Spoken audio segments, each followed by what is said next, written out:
tonight. I'm Mike Dasilva on a ranch in Brooks County where having access to water can mean the difference between life or death. Find out what's being done to help migrant border crossers. We're on 285 West, just east of 339. As you can see, there's clothing all along this fence. There's water jugs, there's backpacks, all of this evidence that immigrants travel through here on a regular basis. Investigators say the U-Haul made a traffic violation at FM 716 and FM 1329. Deputies pulled the vehicle over at County Road 228 and FM 1329. Inside, deputies found immigrants packed. Deputies say the conditions were extremely hot inside that U-Haul, so much so that 2 of the immigrants passed out from dehydration. That's right, it's been a strange turn of events, and despite the fact that the city canceled a scheduled press conference in which the chief was supposed to talk about his resignation, Randy Weems still showed up this morning, now as a private citizen, and he addressed the city accelerating his resignation. You know, to have somebody walk in your office and say they accelerated it and hand you a letter, you know, my mouth was wide open, and I asked, can you explain to me why or who made this decision? And I was told that all I was going to be told was what's on the letter, that your resignation has been accelerated. Today I went to try and track down Councilman Hinojosa to ask him about this item that he got on the agenda. I found him at City Hall and I tried to speak with him. Councilman Hinojosa, are you trying to get the city manager fired? Why did you ask for his evaluation? Is it politically motivated? Are you trying to get the city manager fired? Councilman? I mean, is that what you want? Just a simple question. No comment. I already told you no comment, okay? Councilman Hinojosa evaded us today at City Hall and would not answer our questions. At the top tonight, the latest on that Border Patrol agent in Kingsville who was fatally shot last night while on a fishing trip in the Rio Grande Valley. Law officers say they have now found the 2 men responsible for that shooting. Our Mike Dasilva just back from Raymondville in the Rio Grande Valley and is first at 6 with the update. Mike? Javier Vega Jr. was off duty when this happened. Vega lived in Ricardo and was a Border Patrol agent stationed in Kingsville. That's right, Joan Katia. We spent all day on the island, and let me tell you, getting there is not easy. In fact, that's part of the logistical challenge of this cleanup effort. It's a heinous crime. A dad behind bars tonight charged with the death of his 11-week-old daughter. 20-year-old Michael Garcia is charged with injury to a child and being held at the Aransas County Detention Center, a $200,000 bond. 2 nights ago, on Wednesday, Fulton 911 received a call that a 2.5-month-old little girl was not breathing.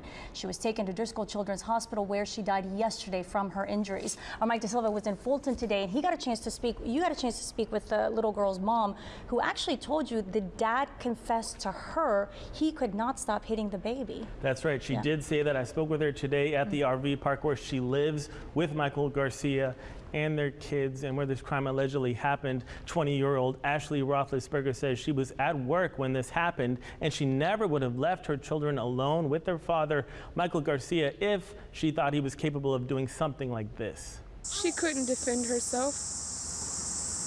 She couldn't. And that's what hurts me. I'd rather him have done something to me than her. Ashley showing us this photo of Layla and her older brother Joshua. It was taken just a week ago. This other photo of Layla taken when she was born just a couple of months ago in June. Ashley wears the photos around her neck. Ashley says Michael Garcia confessed to her over the phone what he allegedly did. He said I was frustrated, I was mad, and she would not stop crying, so I just hit her. And I said, well, where did you hit her? Because at first he said he spanked her. And I said, well, where did you spank her at? And he goes, I don't know. I just kept hitting her and hitting her and hitting her until she stopped crying. Ashley says Michael had put his hands on her before, but that she never thought he would put his hands on their kids.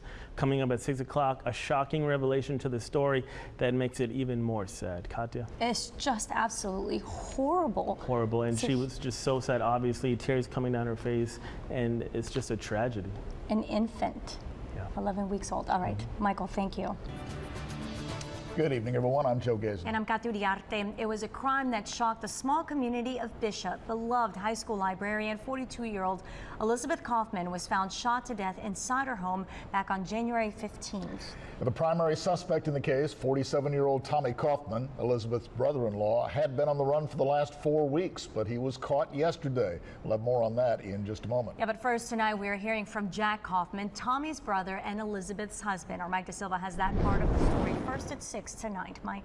Jack Kaufman says before his brother Tommy was arrested yesterday, anything and everything would wake him up at night, even the sound of the ice maker dumping ice. That's because he didn't know where his fugitive brother was and if he would come back to harm his son and daughter.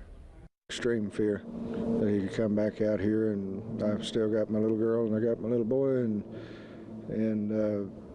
you know, if he would do that to her, I don't know what he would come back and try to do, because it doesn't make no sense. All of us were. My son was able to sleep. My daughter was able to get a good night's sleep for the first time in forever, and because we know where he's at now. Jack Kaufman is a former constable in Bishop and served some 14 years in law enforcement in Nueces County. He says he's thankful his brother Tommy was arrested without anyone getting hurt in the process. That was a fear of Jack, says his brother Tommy fled Bishop last month with lots of weapons and ammunition. And as to a possible motive, Jack says it remains a mystery what would cause Tommy to allegedly kill Elizabeth, as he is charged with doing. At this point, I have no idea. I really don't. Everything was supposed to be going good, and he was supposed to have gotten his benefits, which we later found out he never even applied for, probably wasn't even eligible for. Went out to eat, and then the next morning he did this. And I don't have an explanation, not a reasonable or logical explanation to any of it. And it's been 5 years of lies from him, consistently. Jack, who is now an industrial mechanic, says he will be going back to work next week, and he and his 2 children are currently in therapy. Jack says until news of his brother's arrest came, he felt like he had a freight train sitting on his shoulders, and it was hard to breathe. He also says everyone's prayers have been what's been holding his family up during this difficult time. Joan Katia. Jeez, It's a tough story. All right, Mike, thanks. A story now about a 10-year-old Flower Bluff girl who has just done something pretty special. This 5th grader decided to see if she could beat the world's planking record, and she did. Our Mike Dasilva joins us now and shows us how it all went down. You okay, Darian? Just concentrate, baby. This is some of the video that was recorded showing 10-year-old Darian Mansfield of Flower Bluff setting a new world record for planking. On Thursday, we were having a plank contest. We're celebrating our 29th anniversary in August. So we were having all kinds of fun contests, and a bunch of the girls came down from gymnastics to do the contest. One of those girls was Darian. Her parents and her gymnastics coach were there to witness Darian's accomplishment. I was actually working out in the gym, and they came and got me and said, she's about to beat the world record. And I came over and watched it, and everybody was cheering. It was really cool. That was an amazing feat for her to accomplish. But she's always been a very determined little soul, even from the crib. I was beside her the whole time. We were all cheering her on and talking to her, and then Mom came over and put her phone in front of her, and she played some Scooby-Doo episodes and stuff like that. It was really cute. I mean, it just showed that she's still a little girl, like she's only 10. Just breathe. Do you want the next episode? Okay.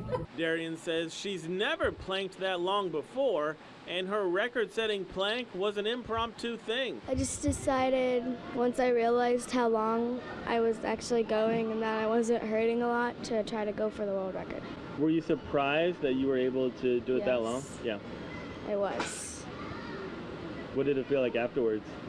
Felt awesome. Darian says she could have planked for even longer if she wanted to, and next time she will. Mike Dasilva, 3 News.